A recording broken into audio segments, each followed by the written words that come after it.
Welcome back to the Advancing Healthcare Innovation Show. I'm your host, Michael Stamatinos. And if you haven't joined us before, would you mind just commenting, sharing, wherever you're taking in this content information? It helps our community. And if this is your first time with us, the whole entire reason for the Advancing Healthcare Innovation Show is around highlighting real people that are really innovating within the healthcare space. And we have 4 different quadrants of folks that we have been interviewing.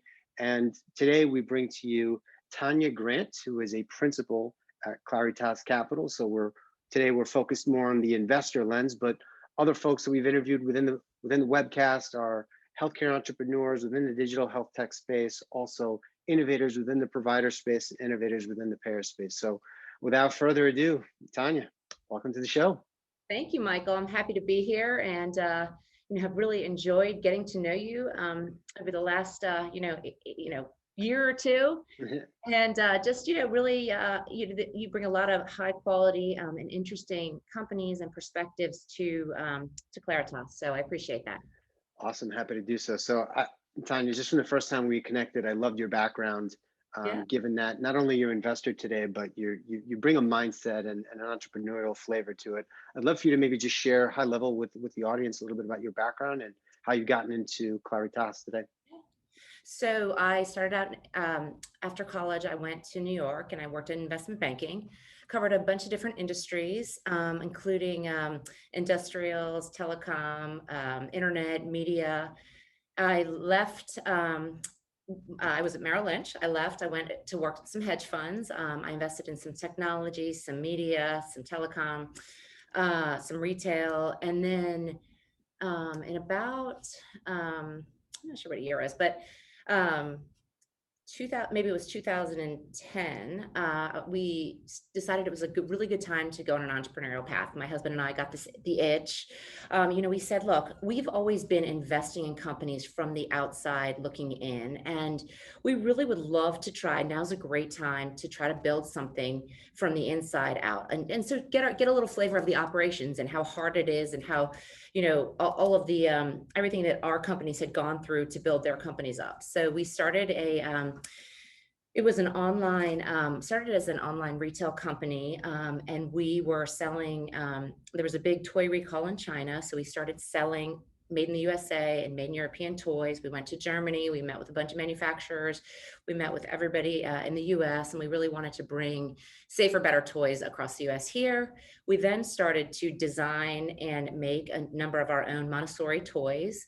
And we had a lot of toy stores calling us and saying, hey, where did you get this? Where's this toy from? We'd love to order some for our brick and mortar stores. And we thought we can't scale really well without owning, the manufacturing. We were outsourcing to some places in Pennsylvania and some in Virginia. So we started to look around and we found Tennessee. And, it was really funny because our friends said, oh, you're moving to Tennessee, what's going on? And, we found that it's very business friendly, and it was a really great place to have a manufacturing firm. So we bought a 10,000 square foot manufacturing firm. We started to make and design our own Montessori toys, and we started to sell them across the US.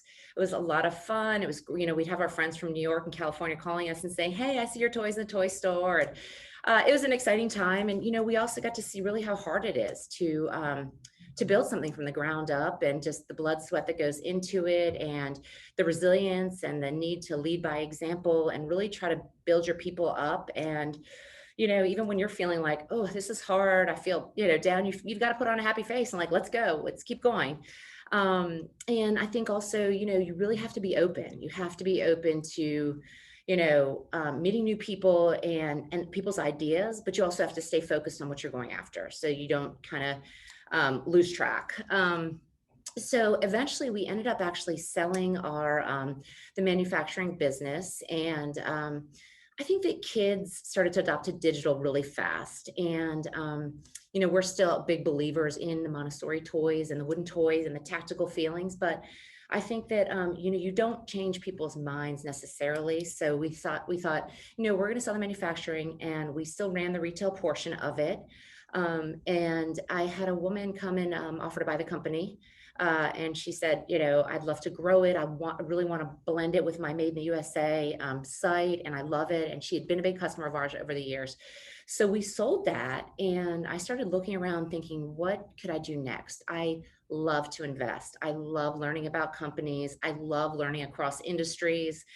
And so I basically spent a lot of the year just seeing I wasn't going to move up to New York again. I love Nashville.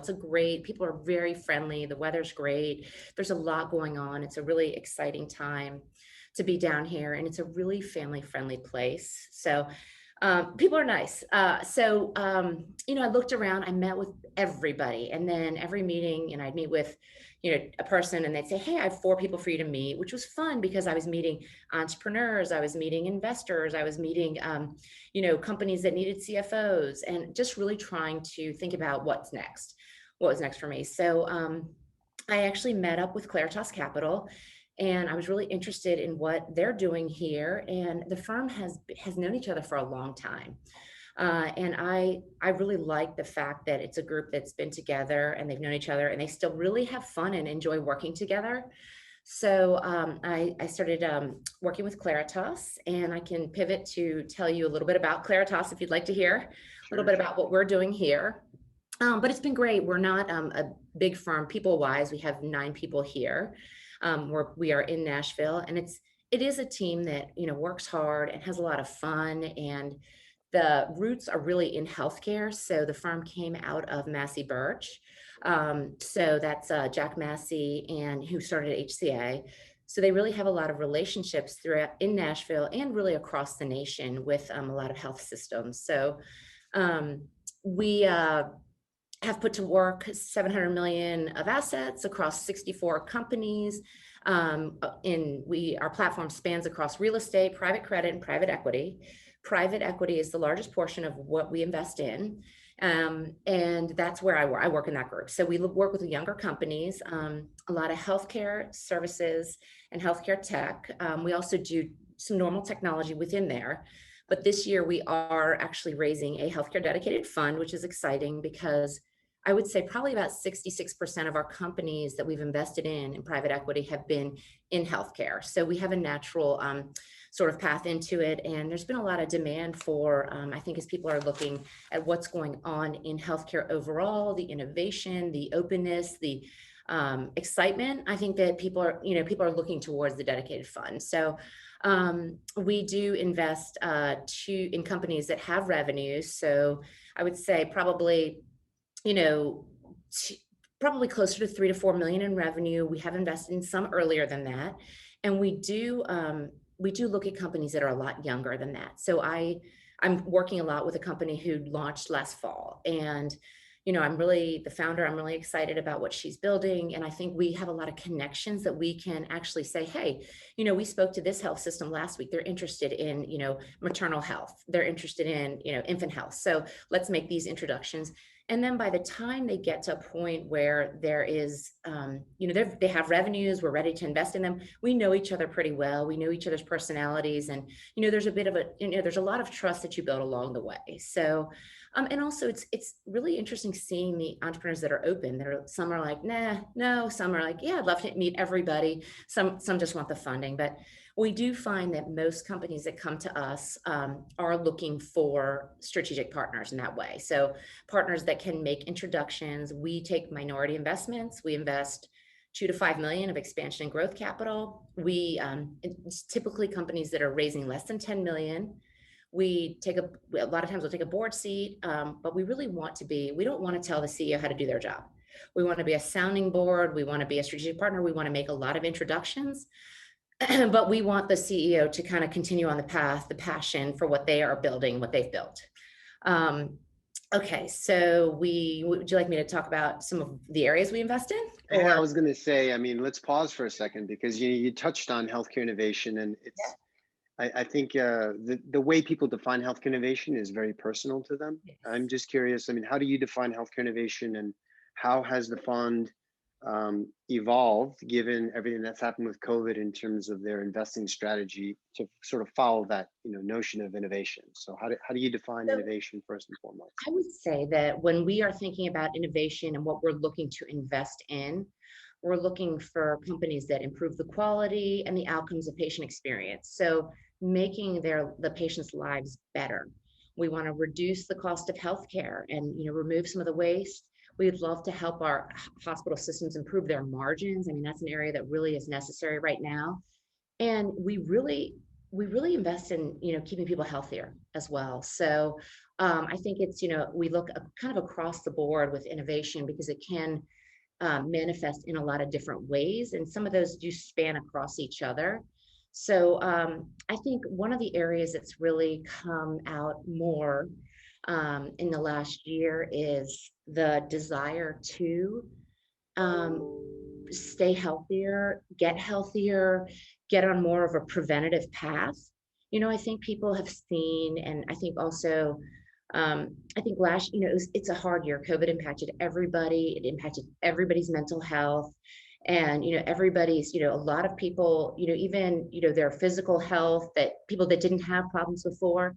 So I think, it's exciting because I feel like people now realize, like, everybody who's impacted, we're all in this together.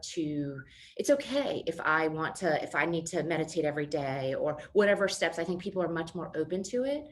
And it's really interesting. I read, there was a Deloitte report that came out recently on a $3.5 trillion wellness dividend. And it's basically it's all the tools and the what we need to work towards preventative, getting healthier, not if we look at the mental health spectrum, it's, kind of keeping people in the green, maybe people are in the yellow, try to get them into the green, so I think that's one of the areas that I think has been most exciting, and a lot's coming out of that with, I've always been really interested in the whole food as medicine aspect. I think that what we put into our bodies is what it has a lot of impact on us. And, both my parents died at a fairly young age. So I really believe that eating, in a healthy way can, be the big differentiator. So I think, I'm excited about really so much coming out and so much openness to try things now. Whereas I think before it was the status quo and people were moving along, even though I read an article that said, COVID, basically broke the healthcare system. And I think the truth is, I think there are things that needed to get fixed before. I think that just the spotlight went on to the parts that were broken and need to be fixed. So. Yeah, I mean, it sounds like what you're saying is that a portion of innovation also falls on mindset and having a bit of openness to change, and even just being able to have that leadership capability of kind of working through that innovation. And I'm curious, with some of your portfolio companies, have there been any notable stories of innovation? Because I think an aspect of innovation also has, comes down to not only just leadership, but also execution. Any notable stories that are worth sharing, to the audience, and things that, you saw happen throughout the COVID? Yeah, I will highlight, a company that we have in the behavioral health space. It's Genomind, and they launched last year, and it's been in the works for a little while, but it's called Mental Health Map. And it's basically, it's a genetic test that you take to see what your predispositions are towards. There's 7 factors. So stress, food, sleep, substance abuse. So you can actually, I think it's fascinating because it goes towards sort of that green part of the spectrum. And so maybe I've always bitten my fingernails, but I didn't realize that my genetic predisposition is I have a little anxiety. So, it kind of opens a door in a really interesting way of just things that you're seeing that you're genetically, more likely to do. So you can say, okay, I have, maybe sleep's my thing. So now I can kind of attack that portion of whatever bucket the person wants to see, improvements in or understand and explore further, I guess. So I think that's been a really, really interesting area. And I'm excited about, because it also takes away some of the stigma, because, so even, people that maybe are more towards in the yellow and they try this test and they're saying, okay, I want to explore, I want to have a consult with a psychologist and I want to explore it a little further. And they maybe wouldn't have even opened, the door before. So I think that is the really exciting, one of the ones I've been really excited about, especially because I feel like we could all use this help now. Being locked up for a year is hard for people.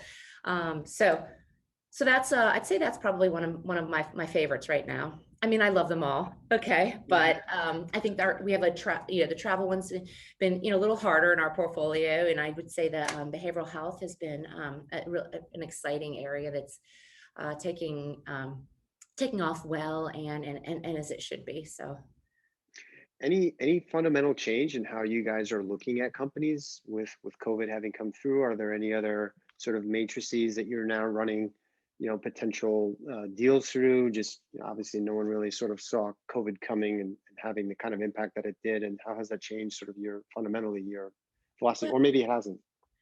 I would say what's really sort of changed is not being able to do deals face to face. I think that's been a harder part of it. Just, when you meet a new founder, there's nothing like having lunch with them and bringing them in and then meeting the whole team. And so I think that slows the process a little bit. I have to say one of the companies that we invested in last year, we had known the founder for about 10 years. We invested in Kindbody, and the partner here has had a relationship with Gina for a long time. So she's, that was an easier deal to get done from that regard.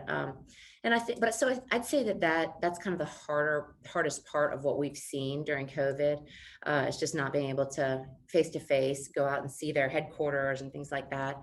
And the other area that has changed, and almost in a surprising way, it shouldn't surprise me, but the valuations have gotten a lot, have skyrocketed. It shouldn't surprise me, but I think that's the area you have seen in healthcare and a lot, and actually in technology across the board. So, but I think as when we think about the way that we do things, we don't have obviously as much. The deal flow has changed a little bit. We get a lot of leads coming from, work acquaintances, coming from referrals from other investors. Existing portfolio companies will say, hey, I met this, come have a look at this. We do get some cold calls coming in from management. And I would say, we do a lot of sort of our own, hey, here's a theme we're seeing, here's an area we've researched, here's what we think is growing and really interesting. And then we'll go out and we'll contact these companies. So some really exciting companies we're meeting that way too. And I think that's one area that's, I think, almost become a little easier reaching out to some of these companies because people want to connect. Right. So whereas it's like, oh, I gotta fly to San Francisco, or I've got to go to Florida. And now it's like, oh, hey, let's have a Zoom meeting. Let's see if this is even something that, if we like each other, or if it's, if it's worth pursuing the next step. So Zoom's been great for a lot of things. We all have a little Zoom fatigue at times, but I think it's also allowed a lot of people to connect across industries and, across the country a lot. It's facilitated that quite a bit. Absolutely. I mean, look, healthcare is a relationship sport, whether you're a provider treating a patient, or whether you're a solutions provider providing, technology to, customers. It's really built upon relationships. So just being able to have something like this to facilitate this is great. And I do think it's interesting when you say that, not being able to sit down and see someone face to face and just kind of getting that vibe, that feel, that's that's something that I think is missing, and hopefully, it'll come back sooner rather than later, and we'll have a new level of normalcy to be able to operate in.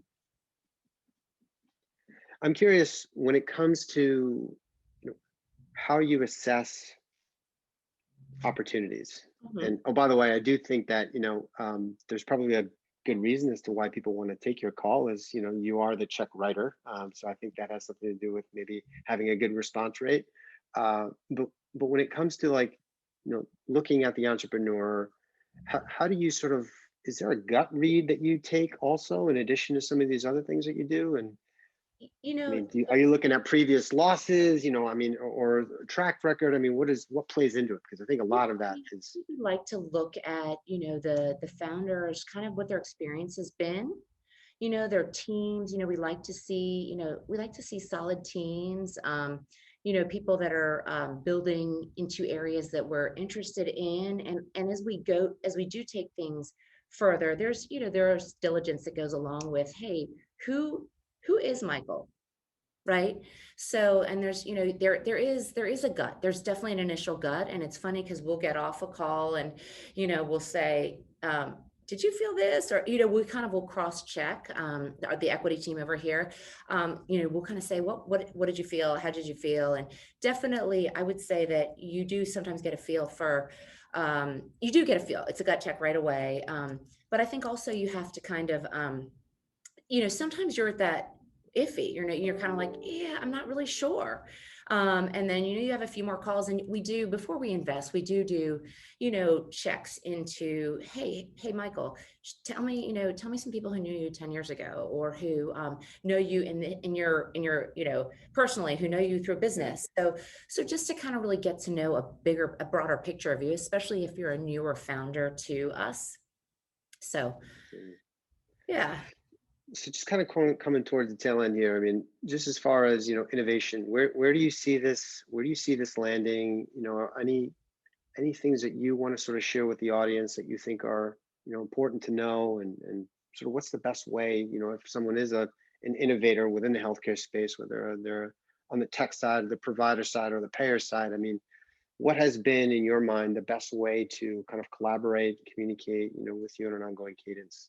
Yeah. So to communicate with me, I'm an open person. So I basically I like people to connect to me, and I respond to pretty much everybody. And